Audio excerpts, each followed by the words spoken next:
Ici, on élève des veaux sous vache nourrice. Ils sont à l'air libre avec la lumière naturelle.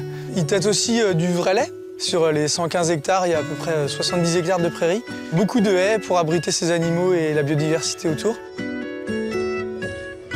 Pour moi, un veau heureux, c'est un veau qu'on peut voir courir le matin à la rosée, au premier rayon du soleil, s'étendre de tout son long sans stress, aussi au soleil, mais l'après-midi par exemple. Voilà, pour moi, c'est ça un veau heureux. La clé de l'agriculture durable pour des élevages herbivores, c'est que les herbivores pâturent de l'herbe. En fait, la vache, c'est un animal fantastique. C'est une barre de coupe de fauche à l'avant et un épandeur à l'arrière. C'est-à-dire qu'avec le pâturage, en fait, la vache, elle fait le boulot toute seule pour récolter ses fourrages et puis pour restituer de la fertilité au sol. Et c'est le mode le plus économique d'élever des herbivores.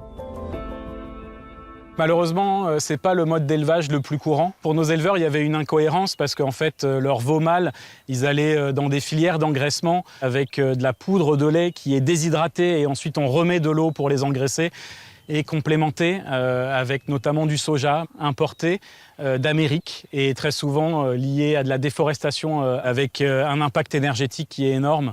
Donc pour eux, c'était complètement incohérent par rapport à leurs valeurs.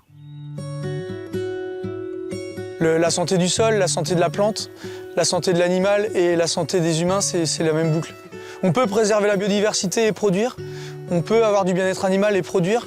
Pour moi, on peut faire les deux. Nous, le réseau CIVAM, on travaille à l'échelle des fermes. Par contre, pour que des initiatives comme ça, elles soient viables économiquement et essaimables et transposables dans d'autres fermes, il faut pouvoir embarquer les filières.